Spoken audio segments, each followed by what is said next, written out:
Welcome students. तो आज हम देखेंगे नॉलेज रिप्रेजेंटेशन टेक्निक का एक और एग्जांपल जिसका नाम है प्रेडिकेट लॉजिक। हमने लास्ट वीडियोस में देखा था कि हमने प्रपोजिशन लॉजिक का इस्तेमाल करा, लेकिन प्रपोजिशन लॉजिक के अंदर कुछ परेशानियां थी। परेशानियां ये थी कि वो इन्फ्लुएंसिंग ज्यादा अच्छे लेवल पर नहीं कर पाता था। मतलब जहां पे भी क्वांटिटी की टर्म्स में बात करी जाती थी तो प्रपोजिशन लॉजिक फेल होता था अच्छा, लेकिन हमारे काम का नहीं था, क्योंकि हमारे पास तो प्रॉब्लम जो आती हैं, जो नेचुरल लैंग्वेज में प्रॉब्लम आती है, उसके अंदर तो क्वांटिटीज भी होती है, उसके अंदर तो वैल्यूज भी होती है, उसके अंदर तो नंबर्स भी होते हैं। तो यहाँ पे वो जो चीज थी वो यहाँ पे नहीं हो पा रही थी सॉल्व, इसीलिए हमने यूज करा प्रेडिकेट लॉजिक। प्रेडिकेट लॉजिक को असल में जो बोला जाता है उसके बहुत सारे नाम है। प्रेडिकेट लॉजिक का जो पहला नाम है वो है फर्स्ट ऑर्डर लॉजिक। उसका एक और नाम होता है वेल फॉर्म फॉर्मूला। अब बहुत सारी किताबों के अंदर अलग अलग तरह से नोटेशन दिए जाते हैं या पेपर्स में अगर आए तो आपको ध्यान रखना है इस बात का। होता बिल्कुल सेम टू सेम है ये प्रपोजिशन लॉजिक जैसा। जैसे प्रपोजिशन लॉजिक प्रपोजिशंस बनाता था, ये प्रेडिकेट बनाता है। हम उसके न्यूमेरिकल में लिखते थे फॉलोइंग प्रपोजिशंस आर यूज्ड, इसके न्यूमेरिकल में लिखेंगे फॉलोइंग प्रेडिकेट्स आर यूज्ड। वहां पे एक सिंगल अल्फाबेट को आप रिप्रेजेंट करते थे, एक सेंटेंस को एक सिंगल प्रपोजिशन से रिप्रेजेंट करते थे। यहां पे आप एक वर्ड को लोगे और उस वर्ड से आप एक प्रेडिकेट को रिप्रेजेंट करेंगे। अगर प्रेडिकेट लॉजिक की बात करें तो वहां पे जो ऑपरेंड्स थे वो सिंगल अल्फाबेट थे। यहां पे ऑपरेंड्स कौन होंगे? प्रेडिकेट्स होंगे, जो आप प्रेडिकेट्स फॉर्म करेंगे। प्रेडिकेट्स को हमेशा मैं कन्वेंशन लेके चलता हूं कि हमेशा मैं प्रेडिकेट्स को कैपिटल लेटर्स में लिखता हूं, और ये कन्वेंशन मैं पूरे न्यूमेरिकल्स में जो भी आने वाले हैं बड़े इंटरेस्टिंग न्यूमेरिकल उनमें यूज करूंगा। और बाकी जो भी चीजें होंगी, फंक्शंस जो होंगे वो सारे स्मॉल लेटर में। फंक्शंस आपको नहीं पता, फंक्शंस आपको लेटर ऑन स्टेजेस में पता चल जाएगा। अब यहाँ पे मैं एक छोटा सा एग्जांपल लेता हूँ, एक छोटा सा नमूना लेता हूँ। अगर मेरे को स्टेटमेंट मिलता है 5 इज ग्रेटर देन 2, क्योंकि आप जानते हैं कि चाहे वो प्रपोजिशन हो चाहे प्रेडिकेट हो, ये दोनों बूलियन वैल्यू रिटर्न करते हैं। Either the statement is true और फॉल्स। तो अगर लिखा हुआ है कहीं कि 5 इज ग्रेटर देन 2, तो ये बिल्कुल सही स्टेटमेंट है। मैं एक प्रेडिकेट लेता हूं ग्रेटर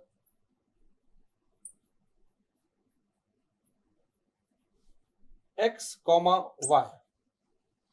इसका मतलब होता है कि x is greater than y।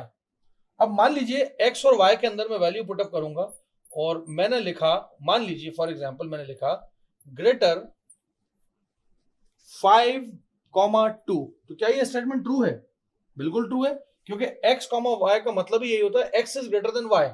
यहाँ पे हम x की जगह 5 रख दिया तो लिखेंगे 5 इज ग्रेटर देन 2, और ये स्टेटमेंट क्या आउटपुट जनरेट करेगा? ट्रू वैल्यू जनरेट करेगा। लेकिन अगर मैं इसको उल्टा देता हूं, इसको चेंज कर देता हूं या वैल्यूज चेंज कर देता हूं, मैंने लिख दिया greater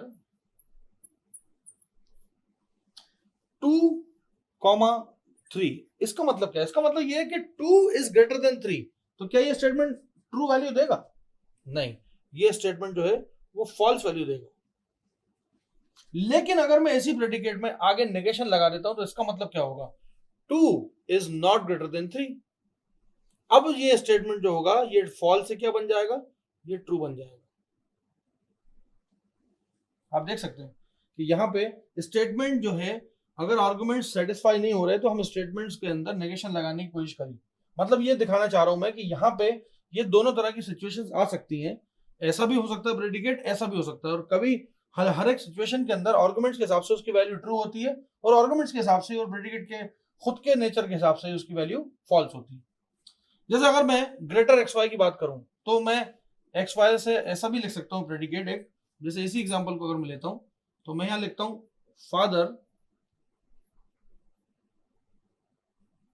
x, y, which means x is a father of y। मान लीजिए ऐसा प्रेडिकेट नहीं होता कि दो वैल्यूज, ऐसा जरूरी नहीं कि दो वैल्यूज लें। मैंने ले लिया फादर x, इसका मतलब x इज अ फादर, इसका मतलब है x is a father. Predicate बनाना बहुत आसान है। और दूसरा एक और चीज ये रहती है कि आपके हाथ में रहता है कि आप प्रेडिकेट कैसे फॉर्म कर रहे हो। बस इनिशियल लेवल पे जब आपने प्रेडिकेट को डिफाइन करोगे वो अपने हिसाब से करो। और हम लोग जब प्रेडिकेट डिफाइन करते हैं तो न्यूमेरिकल के हिसाब से करते हैं, जो कि अभी आगे लेटर ऑन स्टेजेस में करेंगे भी। मैं आपको सिर्फ ये बताना चाह रहा हूं कि जरूरी नहीं है कि प्रेडिकेट के अंदर दो आर्गुमेंट्स ही होंगे हमेशा। प्रेडिकेट सिंगल आर्गुमेंट भी हो सकता है। और ये जो चीज थी ना, ये चीज जो थी ये प्रपोजिशन लॉजिक में नहीं थी। प्रपोजिशन लॉजिक के पास कोई भी आर्गुमेंट पास करने का जरिया नहीं था। खैर, इसके अंदर और भी चीज है, वो ये कि मान लीजिए कि इसके अंदर मैं एक फंक्शन की बात करता हूं। अगर फंक्शन, जैसे मैंने बताया था, फंक्शन कहाँ यूज होते हैं। मान लीजिए कि कोई एक बंदा है जिसकी एज आपको फाइंड आउट करनी है, तो आपने लिखा एक फंक्शन लिया एज एक्स। इस एज एक्स का मतलब क्या हुआ? इस एज एक्स का मतलब ये हुआ कि एज ऑफ एक्स, मतलब ये कोई एक्स जो है वो पर्सन है कोई, जिसको आपको फाइंड आउट करना है। अब मैंने इस एक्स की जगह पे कोई वैल्यू लिख दी एज, और ब्रैकेट में लिख दिया स्मिथ। और स्मिथ जो है वो ट्रू और फॉल्स वैल्यू नहीं देगा, वो देगा value, let us take an example 32। इसका मतलब 32 अगर वैल्यू, मतलब अगर रिटर्न टाइप कोई वैल्यू होगी तो फंक्शंस का इस्तेमाल होगा। अगर रिटर्न टाइप कोई बुलियन वैल्यू होगी तो प्रेडिकेट का इस्तेमाल होगा। अगर मैं बोलता हूं, ऐसा कुछ बनाता हूं, salary x which means salary of x, अगर मैं इसके अंदर अगेन यही स्मिथ वैल्यू पुटअप करता हूं तो लिखूंगा सैलरी स्मिथ। आप कुछ भी एलपीए मान के चलें, जैसे आपने 10 एलपीए लिख दिया, विच मीन्स के ये 10 लाख रुपीस पर एनएम पे काम कर रहे हैं। कहने का मतलब ये है कि फंक्शंस जो हैं वो हमेशा कोई ना कोई वैल्यूज रिटर्न करते हैं, और वो वैल्यू जो होती है वो किस तरह की होती है? वो वैल्यू जो होती है वो न्यूमेरिक वैल्यू हो सकती है। इसके बाद जो हमने कल जहां पे प्रपोजिशन लॉजिक खत्म करा था, वो बताने का समय आ गया है कि यहाँ पे एक चीज और होती है, उसका नाम होता है क्वांटिफायर। क्वांटिफायर दो तरह के होते हैं। क्वांटिफायर दो तरह के होते हैं, जैसे मैंने कल भी बताया था। एक होता है यूनिवर्सल क्वांटिफायर और एक होता है एग्जिस्टेंशियल क्वांटिफायर। अगर कहीं लिखा है यूनिवर्सल क्वांटिफायर में, तो इस स्टेटमेंट का मतलब होता है फॉर ऑल एक्स। इसका मतलब होता है फॉर ऑल एक्स। और अगर मान लीजिए ऐसा कहीं लिखा हुआ है तो इसका मतलब होता है there exist X. There exist X मतलब कहीं ना कहीं कोई एक्स मौजूद है किसी कोने में।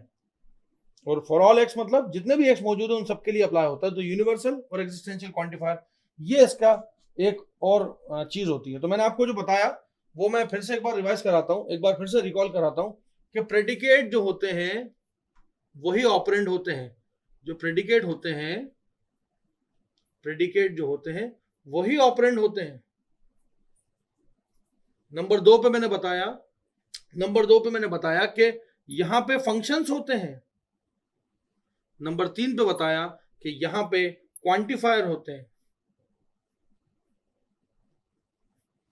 मैंने अभी सिर्फ और सिर्फ जो हम पढ़ने जा रहे हैं उसका सिर्फ तैयारी करवाई है आपको, कि इसको जो हम न्यूमेरिकल्स करेंगे सॉल्व, तो उसके अंदर क्या क्या चीजें इस्तेमाल होंगी। अभी न्यूमेरिकल जब स्टार्ट करेंगे तो ये सारी चीजें इस्तेमाल करेंगे। और अब हम इसके बाद के जितने भी नेक्स्ट वीडियोस हैं उसमें तमाम तरह के न्यूमेरिकल देखेंगे। सबसे पहले सबसे छोटे न्यूमेरिकल से शुरू करेंगे, उसके बाद हम उसके लेवल को इंक्रीज करते जाएंगे। एंड होपफुली जब ये न्यूमेरिकल्स आप पढ़ लेंगे तो प्रेडिकेट लॉजिक का कोई भी न्यूमेरिकल आपसे छूटेगा नहीं। तो देखते रहिए इसके अगले वीडियोस, जिसमें आपको एग्जांपल्स इसके देखने को मिलेंगे फर्स्ट ऑर्डर प्रेडिकेट लॉजिक और वेल फॉर्म फॉर्मूले के। Thank you so much.